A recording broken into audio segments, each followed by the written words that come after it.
Good morning, guys. My name is Rudra, and I am your CrossFit Level 1 trainer. Okay, today is beginner's day 2 of week 1. Okay, so as usual, we are going to have warm up session as well as a main workout session for the beginners so that everybody can do it. Okay, before moving to the workout session, I have received some queries and I had been pro discussions also जो कि कल के जो workout के वजह से काफ़ी सारे लोगों ने मुझे पूछा, काफ़ी सारे क्वेश्चंस पूछे रिगार्डिंग ओबेसिटी, क्योंकि वो लोग काफ़ी ओवरवेट है। ओवरवेट में उन लोगों ने कहा कि हम लोग बहुत सारे डाइट प्लान्स फॉलो कर रहे हैं, कैलोरी रिड्यूस कर रहे हैं, डाइट में बिल्कुल नहीं खाते लेकिन फिर भी रिड्यूस नहीं होता है। जैसे कि कल मैंने 3 पॉइंट बोला था, उनमें से एक पॉइंट ये भी था कि काफ़ी सारे लोग बहुत सारे खाते हैं, बहुत कम खाते हैं पर फिर भी रिड्यूस नहीं कर पाते। कुछ लोग तो बिल्कुल नहीं खाते, दिन में एक वक्त का खाना खाते हैं फिर भी रिड्यूस नहीं कर पाते हैं। क्यों, ऐसे रीजंस है। तो ऐसे क्वेरीज काफ़ी सारे आए।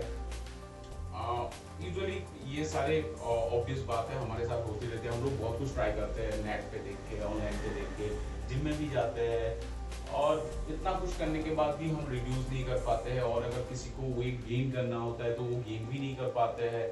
और एक मिथ तो हमेशा चलता ही रहता है कि जब वेट गेन करने की बात आती है खासकर, कि फैट मसल्स में बदल जाएगा। ऐसा नहीं होता है, फैट मसल में नहीं बदलता है। फैट टिश्यूज और मसल टिश्यूज दोनों अलग अलग होते हैं, तो ये ऐसा कभी होता नहीं है। एंड बहुत सारे लोग होते हैं कि ऐसे भी लोग हैं जिन्होंने मुझे मैसेज किया है कि मैंने अच्छा खासा रिड्यूस कर दिया था, सब नॉर्मल में आ गया था, और ऊपर के 2 एप्स दिख भी गए थे, लेकिन कुछ दिन मैंने नहीं किया तो वापस हो गया और अभी मुझसे हो नहीं रहा है। तो इन सब का सारे क्वेश्चंस का जवाब मैं एक एक करके देने जाऊंगा तो काफ़ी वक्त चला जाएगा। तो मैंने सारे क्वेश्चंस को समराइज करके छोटा सा कुछ नोट्स मैंने बना लिए हैं, जिसके हिसाब से आई होप कि मैं अगर आपको ये नोट्स बता दूंगा तो डेफिनेटली आपके सारे सवालों के जवाब आपको मिले जाएंगे। ओके, सो ओबेसिटी में अभी कोई भी जो अगर जिनके पास ज़रूरत से ज़्यादा फैट हो, वो ओबेस है। हाँ, एक सवाल ये भी आया था कि मेरे वो बोलते कि मेरे उनके ग्रैंडफादर अभी भी ऑलमोस्ट 80 के एज में फिट है, अभी भी फिट है, काफ़ी अच्छे बॉडी उनके पास, वो ओवरवेट नहीं है, वो चल फिर सकते हैं, हर तरह से है। इनफैक्ट मेरे खुद के दादाजी भी ऐसे है। He's 93। ओके, सो ऐसा उनके लिए होता है, हमारे लिए क्यों नहीं होता है? सी, सारी चीज़ों का रीज़न हमारा खाना है। मैं हमेशा कहता हूँ कि हम इंसान 80% खाने पे डिपेंड है, 20% ही वर्कआउट पे होता है। तो आप जैसा खाना खाते हो वैसा बनते हो, सीधी सीधी बात है। इस बात को समझना बहुत ज़रूरी है। और हमेशा जितना ज़रूरत है उतना ही खाओ, जितना आपको एनर्जी चाहिए आपका काम करने के लिए, आपको जीने के लिए, उतना ही खाओ। उससे ज़्यादा अगर खाओगे तो डेफिनेटली आपका इंसुलिन प्रोसेस, बॉडी के इंसुलिन प्रोसेस उसको बाद के यूज़ के लिए स्टोर कर ही देगा। और स्टोर हो गया, एक बार एनर्जी स्टोर हो गया मतलब वो फैट बन गया बॉडी में। और जब फैट बन गया और जब तक आप उसको बॉडी को कम कैलोरी नहीं दोगे तब तक वो फैट यूज़ भी नहीं होगा, और ऊपर से मेटाबॉलिज्म की भी बात आ जाती है। तो बाद ऐसा होता है। सो पुराने ज़माने में क्या होता था, अगर हम लोग कंपेयर करने जाएंगे 70s 80s के साथ आज के डेट पे, तो उस टाइम पे लोग क्या करते थे? उस टाइम पे लोग लिमिटेड खाते हैं, जितना ज़रूरत था उतना खाते थे, हार्ड लेबर करते थे, बाहर बहुत ज़्यादा कम खाते हैं, प्रोसेस फूड होता ही नहीं था, ऑलमोस्ट बहुत कम होता था प्रोसेस फूड, सोडा वगैरह बहुत होता था। एक टाइम था, मेरे बचपन में भी अगर सोडा वगैरह था तो ज़्यादा से ज़्यादा कितना था, गोल्ड स्पॉट, थम्स अप, सिट्रा, ऐसे ही कुछ 2 या 3 थे जब मैं छोटा था। तो लेकिन आज के डेट में अगर हम लोग सोडा देखने जाते हैं तो मार्केट में भरे भरे है, हर जगह सोडा ही सोडा है, हर जगह है। लेकिन अगर ऐसा है तो प्रोसेस फूड, आप कहीं पे भी कुछ खरीदने जाओ तो मोस्टली प्रोसेस फूड भी मिलता है।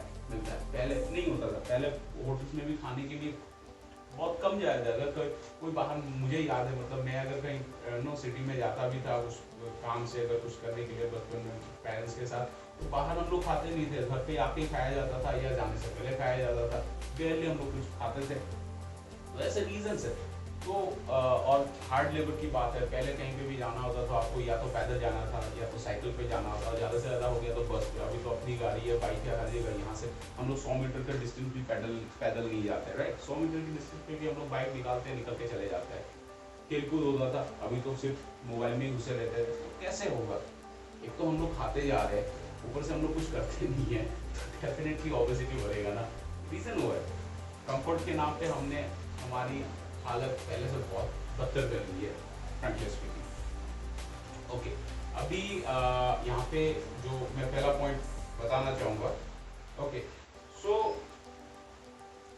कैलोरी में अगर हम लोग करते हैं, ठीक है, कैलोरीज में अगर करते हैं, सपोज 100 कैलोरी का एक एप्पल ले लो और 100 कैलोरीज का एक ग्लास सोडा ले लो, दोनों में डिफरेंस क्या है? अगर 100 कैलोरीज का आप एप्पल लेते हो, उसमें फाइबर होता है जो कि स्लोली डाइजेस्ट होता है। जो सोडा लेते हो उसमें फाइबर बिल्कुल होता ही नहीं है, इंस्टेंटली डाइजेस्ट हो जाता है, राइट, सिंपल। और तो जैसे ही वो डाइजेस्ट आपका स्लोली डाइजेस्ट होता है एप्पल, इसके वजह से स्लोली डाइजेस्ट होने की वजह से स्लोली आपको एनर्जी मिलता रहता है जब तक आपको ज़रूरत हो। और यहाँ पे सोडा इमीडिएटली डाइजेस्ट हो गया, सीधा लीवर पे पहुंचा, जितना ज़रूरत हुआ इतना यूज़ किया, बाकी का आपके बॉडी ने स्टोर कर लिया, राइट। तो वहाँ पे आपको नुकसान हो जाता है। बाकी आपके एप्पल में विटामिन मिलता है, फॉलिक एसिड मिलता है, मिनरल्स मिलता है, वाटर मिलता है। यहाँ पे क्या मिलता है? यहाँ पे सिर्फ शुगर मिलता है। शुगर मतलब एनर्जी, राइट, मानते हैं शुगर मतलब एनर्जी है, लेकिन जितना जरूरत है उतना तो नहीं है, उसके हिसाब तो कुछ नहीं मिला है आपको। तो डेफिनेटली आप कैसे करोगे उस चीज़ को? डिफरेंस ऐसा है, आप खाना क्या चूज कर रहे हो इसके ऊपर डिपेंड करता है। तो खाना हमेशा अच्छी तरह से आप चूज करो। नेक्स्ट, अगर दो तरह का मील को कंपेयर कर लेते हैं, एक फूड, रियल फूड। अगर हम लोग कंपेयर करने जाते हैं, एक फूड क्या होता है, जैसे आप कहीं पे भी जाते हो, मैकडी में चले गए, सबवे में चले गए, एक बर्गर लिया, एक फ्रेंच फ्राइज लिया, एक सोडा लिया, हो गया ऑलमोस्ट 1500 से 1600 कैलोरी।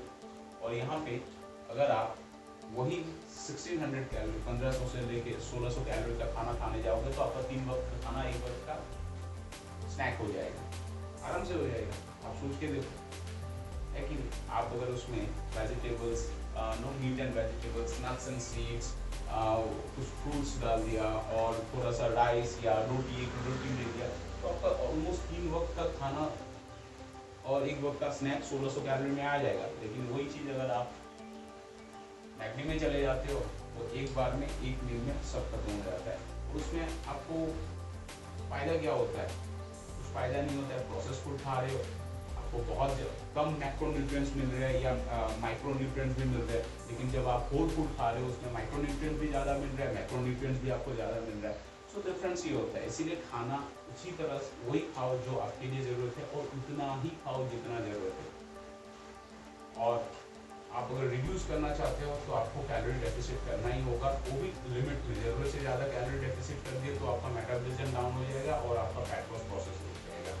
और अगर आपको इंक्रीज करना है, कैलोरी सरप्लस करना है, लेकिन कैलोरी सरप्लस में भी आपको वही खाना चूज करना है जिससे आपके मसल में ग्रोथ हो, ना कि फैट बढ़ जाए। और अगर आपको मेंटेन करना है आपका बॉडी, तो उसमें भी आपको एक बैलेंस डाइट मेंटेन करना ही होगा हर तरह से, ताकि आपको, क्योंकि अचीव करना तो हम लोग कर लेते हैं, कैसे भी करके, कितना भी मेहनत करते हैं, वक्त के साथ हम लोग अचीव कर लेते हैं। लेकिन एक बार अचीव करने के बाद उसको मेंटेन करना बहुत बड़ी बात होती है। आपको उतना ही मेहनत करना पड़ता है जितना आप उसको पाने के लिए, मतलब किसी गोल को पाने के लिए जितना मेहनत किया, उतना ही मेहनत या उससे ज़्यादा मेहनत आपको उसको मेंटेन करने के लिए भी करना पड़ता है। अगर मेंटेन करने के लिए आप मेहनत नहीं करोगे तो मेंटेन कहाँ होगा? वो वापस उसी जगह पे चला जाएगा जहाँ पे वो था, या हो सकता है कि उससे भी बदतर हो जाए, राइट। सो इस बात को ध्यान रखो। एनीवेज, अभी वर्कआउट पे चलते। तो पहला जो वर्कआउट है, मतलब वार्म अप, अभी 10 मिनट का आप वार्म अप कर सकते हो, वार्म अप जॉग कर सकते हो, या थोड़ा सा रनिंग कर लीजिए 10 मिनट के लिए, ताकि आपका बॉडी वार्म अप हो जाए। अभी एक बार बॉडी आपका वार्म अप हो गया, उसके बाद आप मेन वर्कआउट शुरू करोगे। उसमें 3 round for time, 3 rounds for time, मतलब कितना भी वक्त लगे आप उसे लगने दो, लेकिन 3 राउंड खत्म करो। इसी तरह से आप समझिए।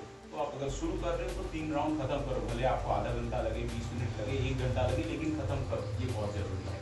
उससे आपका माइंड सेट बनना है, आपका फोकस बनना है, वो करना है। और वैसे भी आप ज़्यादा से ज़्यादा आपका 4% ऑफ द डे या 2% ऑफ द डे, आधा घंटा या 1 घंटा, ज़्यादा से ज़्यादा 1 घंटा उतना ही इन्वेस्ट करना है, उससे ज़्यादा तो करना नहीं है। और 3 या 4 दिन करना है, तो आप खुद के लिए करते हैं, तो इसको किया जाए।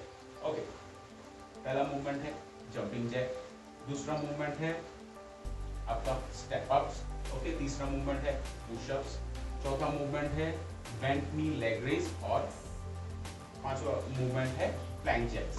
ओके, सारे मूवमेंट्स मैं दिखाऊंगा।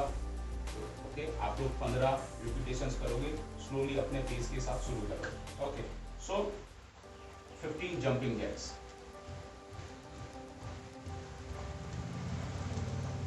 ये हो गया आपका 15 जंपिंग जैक्स, इस तरह से करोगे। 15 जंपिंग जैक्स करने के बाद आपको 15 स्टेप अप्स करना है, 15 ईच स्टेप। तो 15 स्टेप अप्स के लिए आप कोई भी एक स्टूल या चेयर कुछ भी ले सकते हो जो आपको मिले या जो आप ले सकते हो, तो उसके ऊपर सिर्फ खड़ा होना है। तो स्टेप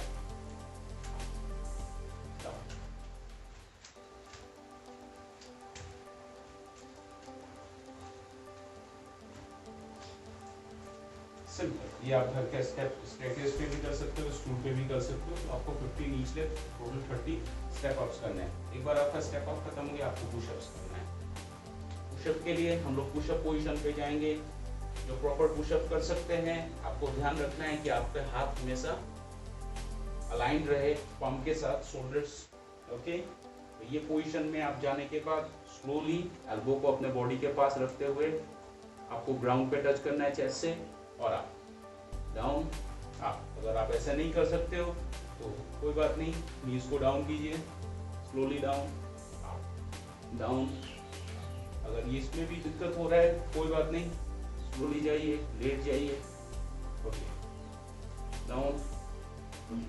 सिंपली आप इस तरह से पुशअप्स फिनिश करते हैं। जैसे आपका पुशअप्स फिनिश हुआ, 15 रिपीटेशंस, आप 15 रिपीटेशंस बेंट नी लेग रेज पे जाओगे।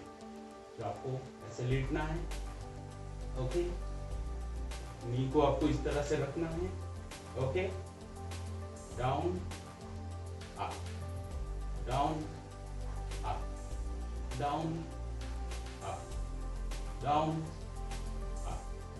सिंपल, यही आपके बेंट नी लेग रेजेस। एक बार आपका बेंट नी लेग रेज खत्म हो गया, 15 रेप्स, उसके बाद आप करोगे प्लैंक जैक। प्लैंक जैक के लिए आप प्लैंक पोजीशन एल्बो में भी कर सकते हो, स्ट्रेट आर्म्स में भी कर सकते हो। ये आपको जिस तरह से आप कर पाओ, आप उसी तरह से शुरू करो। अगर मैं एल्बो में करता हूँ तो पहले मैंने एल्बो में प्लैंक पोजीशन के लिए आपके एल्बो और शोल्डर अलाइन होना चाहिए, बॉडी स्ट्रेट होना चाहिए, ग्लूट्स और कोर स्क्वीज करना है। और अभी आपको प्लैंक जैक करना है,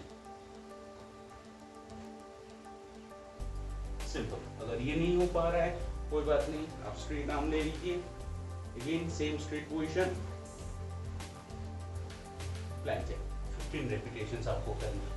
यही आपको वर्कआउट आपको 3 राउंड बिना रुके कंटिन्यूअसली जितनी जल्दी हो सके खत्म करना है अपने पेस के साथ, और आपका वर्कआउट खत्म हो जाएगा। तो इतना कीजिए, कल हम लोग नए वर्कआउट के साथ फिर मिलेंगे। और उसके बाद कल जैसे 3 दिन खत्म हो जाएगा, 3 दिन के बाद बाकी के दिन आप नॉर्मल अपना जो भी मतलब आप करना चाहो, आप जॉगिंग करना चाहो, वॉकिंग करना चाहो, रनिंग करना चाहो, या कोई दूसरा वर्कआउट करना चाहते हो तो डेफिनेटली कर सकते हो। सो अब तक के लिए इतना ही। Thank you so much, have a good day.